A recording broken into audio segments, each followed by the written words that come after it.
नमस्कार। बिहार विधानसभा चुनाव का माहौल एकदम टाइट है। दूसरे चरण की 93 सीटों पर वोटिंग चल रही है। चलिए अब हम आपको बताते हैं कि दूसरे चरण की वीआईपी सीटें कौन कौन सी हैं। दूसरे चरण में किन किन दिग्गजों की प्रतिष्ठा दांव पर लगी हुई है।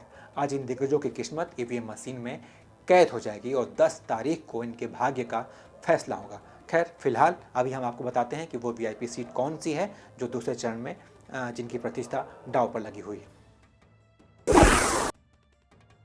सबसे पहले बात करते हैं राघोपुर विधानसभा सीट की। ये सीट वीआईपी इसलिए क्योंकि यहाँ से खुद तेजस्वी यादव मैदान में है और आप तो जानते हैं कि तेजस्वी यादव अपनी आरजेडी की जीत सुनिश्चित करने के लिए हर संभव कोशिश में लगे हुए हैं।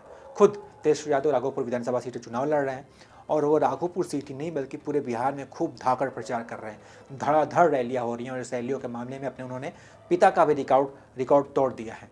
आपको बता दें कि राघोपुर विधानसभा सीट पर आज वोटिंग हो रही है। ये सीट जो है आरजेडी और लालू परिवार का गढ़ माना जाता है। इस सीट पर तेजस्वी यादव लोगों का भरोसा कितना जीत पाते हैं ये देखने वाली बात होगी और इस सीट पर केवल बिहार ही नहीं बल्कि पूरे देश की निगाहें टिकी हुई हैं कि इस सीट पर क्या होगा। वहीं दूसरी सीट है वो है हसनपुर विधानसभा सीट। यहाँ से आरजेडी सुप्रीमो लालू यादव के बड़े बेटे तेज प्रताप यादव मैदान में हैं। इस चुनाव में इन्होंने अपनी सीट बदल ली है। पहले वो महुआ से लड़ते थे लेकिन इस बार वो उस सीट को छोड़कर हसनपुर सीट से चुनाव लड़ रहे हैं।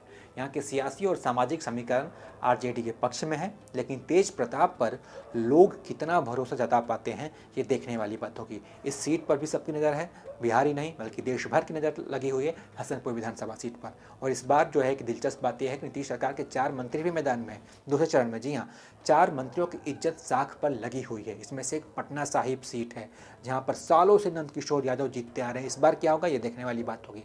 वहीं मधुबनी वाली सीट भी है, वो भी वीआईपी है चूँकि यहाँ से राणा रणधीर सिंह मैदान में है। नालंदा से श्रवण कुमार मंत्री हैं, वो भी मैदान में और हथुआ से राम सेवक सिंह के भाग्य का फैसला भी आज ईवीएम में कैद हो जाएगा। ये भी वीआईपी सीट है। इसके अलावा एक और वीआईपी सीट है, वो है परसा विधानसभा सीट। वो इसलिए क्योंकि यहाँ से तेज प्रताप के ससुर चंद्रिका राय सीट पर जेडीयू के टिकट से मैदान में हैं।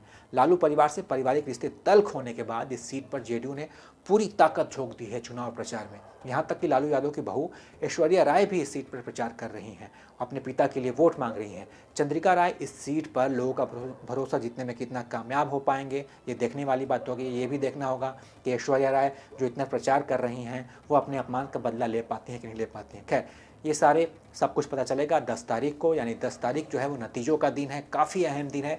इस दिन सिर्फ राजनीति ही नहीं बल्कि क्रिकेट का भी नतीजा आएगा, यानी आईपीएल का विजेता कौन होगा वो भी पता चलेगा। आपको बता दें, साथ में ये भी जानकारी दे दें कि इस समय मध्य प्रदेश में भी उपचुनाव के लिए वोटिंग चल रही है। इस बार भी वहाँ पर मुख्यमंत्री की कुर्सी दांव पर लगी है। देखना यह है कि शिवराज सिंह चौहान अपनी कुर्सी बचा पाते हैं कि नहीं, कमलनाथ उनकी कुर्सी छीन पाते हैं कि नहीं, इसका भी फैसला आज ईवीएम में कैद हो जाएगा और नतीजा आएगा 10 तारीख को। तो 10 तारीख का मुझे इंतजार है, आपको भी इंतजार होगा ही। तो बहुत बहुत शुक्रिया कि आपने ये वीडियो देखा। चलिए एक साथ मिलकर 10 तारीख का इंतजार करते हैं। बहुत बहुत धन्यवाद।